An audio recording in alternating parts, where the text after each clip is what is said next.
Olá pessoal, nesse último momento agora sobre a nossa reflexão em cima do que vem a ser currículo, eu quero trazer para vocês aqui duas inquietações que o Mazeto traz e eu queria poder apresentar para vocês, já que agora você já sabe o que é um currículo.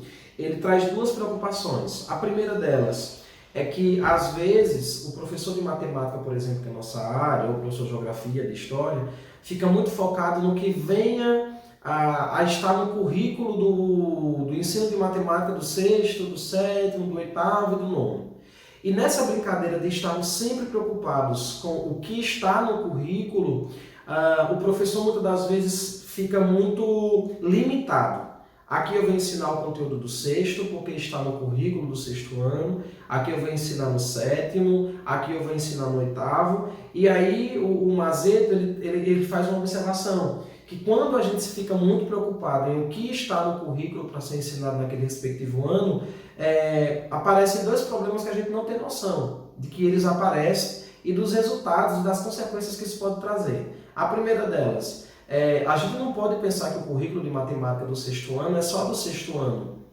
Por quê? Porque apesar daquele conteúdo estar no sexto ano, mas a gente desenvolve esse conteúdo no sétimo, a gente desenvolve esse conteúdo no oitavo, no nono, como por exemplo, você vai definir o que é raiz quadrada e potência no sexto ano. Mas esse conceito ele também é trabalhado no sétimo, no oitavo, no nono e ainda vai. E às vezes o professor fica tão limitado na caixinha do sexto ano que ele não amplia os seus conceitos de modo que prepare aquele aluno para que anos vindouros ele volte a utilizar aquele conceito.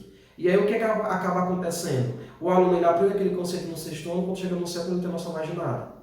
Por quê? Porque o professor ele trabalhou setorizado dentro da sua própria disciplina, dentro do seu próprio ano.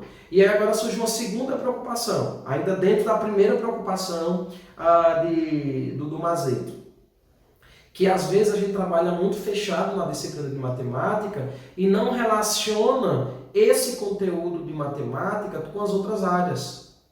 E aí, enquanto que a gente pensa que o conceito de funções está no currículo de matemática e está de verdade, mas se a gente limita só a matemática, esse aluno não vai ter uma visão ampla de como interdisciplinarizar esse conteúdo, de como é que ele vai ver esse conteúdo, por exemplo, no Enem, e vai conseguir abrir a mente de modo a ver aquele conceito de uma outra forma em uma outra dada situação. Por quê? Porque o professor está focado somente naquele ano, está focado somente nas definições, está focado somente no processo algébrico ou no processo aritmético.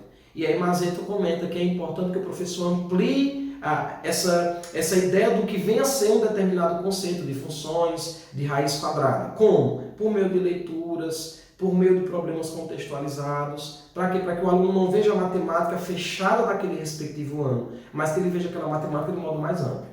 E aí agora vem um segundo problema. Quando a gente fixa somente na questão do currículo e dos conteúdos que precisam ser ensinados, a gente esquece de um segundo problema que o Mazeto apresenta, que para mim eu acho que esse é o pior. É a ordem dos conteúdos. Então, por exemplo, a gente vai trabalhar... deixa eu só pegar aqui um conteúdo que eu estou trabalhando no sétimo ano. Gráficos e pares ordenados no plano cartesiano. Pronto, pares ordenados no plano cartesiano. Quando eu defino que é um par ordenado e quando eu defino que é um plano cartesiano, eu não posso chegar na sala e definir de qualquer modo. Antes disso, tem toda uma estrutura que eu preciso ir construindo, como eixo horizontal, eixo vertical, o que é um par ordenado, o que significa o primeiro número do par ordenado, o que significa o segundo número do par ordenado, para que por meio dessas pequenas construções eu defina algo maior. E aí o que acontece? Às vezes o professor fica tão limitado que no sétimo ano eu tenho que definir o que é par ordenado e tenho que definir como que eu posso inserir um par ordenado no plano cartesiano, que às vezes ele vai para a definição de modo bem estática e esquece de definir coisas pormenores que vai ajudar o aluno a definir coisas maiores. Por quê? Porque ele está preocupado só em dar o conteúdo.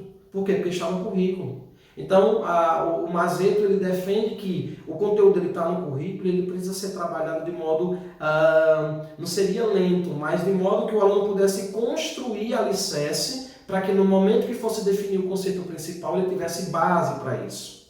E aí, com esses dois problemas, eu queria apresentar para vocês duas soluções. Em relação à questão do conteúdo de matemática, que não tem relação com os anos seguintes, mas ele apresenta o seguinte: a questão da interdisciplinaridade dos conteúdos. É importante que o professor de matemática desenvolva projetos na escola para que o aluno ele consiga ver a matemática que ele está trabalhando em outros contextos. Desse modo, a matemática não fica estática simplesmente naquele currículo daquele respectivo ano, mas ele vai ver aquela mesma definição em contextos no oitavo, no nono e no ensino médio, por meio de leituras, por meio de questões de Enem, interdisciplinaridade, levar vídeos para a sala de aula, vídeos do cotidiano, o YouTube tem bastante aí que disponibiliza para você, para que o aluno consiga perceber que aquele conteúdo ele não está simplesmente no sétimo ano, mas na sua própria vivência. E aí quando ele chegar no oitavo, vai ser mais fácil de conseguir conectar aquele conteúdo do sétimo, e não simplesmente esquecer de tudo que foi dado no ano anterior e começar do zero. Em contrapartida ao segundo problema, eu queria apresentar para vocês a questão da didática dos conteúdos. O que é a didática dos conteúdos?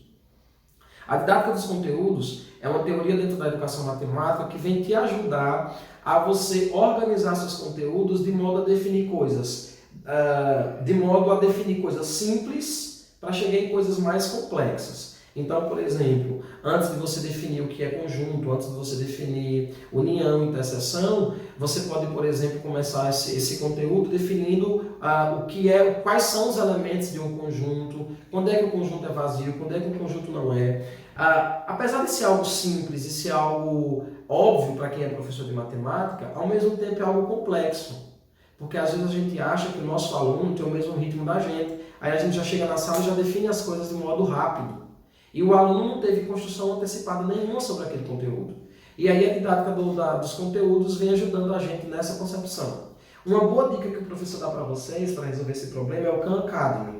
O Khan Academy é uma plataforma, você pode acessar, é www.khanacademy.com. Coloca aí no Google, você já vai direto lá para o site. No Khan Academy tem uma base de conteúdos de todos os anos, do ensino fundamental e do ensino médio, na área de matemática. E quando você clica em um determinado conteúdo, é perfeito a didática dos conteúdos dele. Se ele vai definir funções, ele primeiro trabalha listas de exercício e videoaulas que definem coisas simples, como variáveis, imagem, domínio, e aí em cima desses conceitos bases, ele vai ampliando, até que no último estágio, porque as aulas são feitas por estágio, ele define o conceito principal.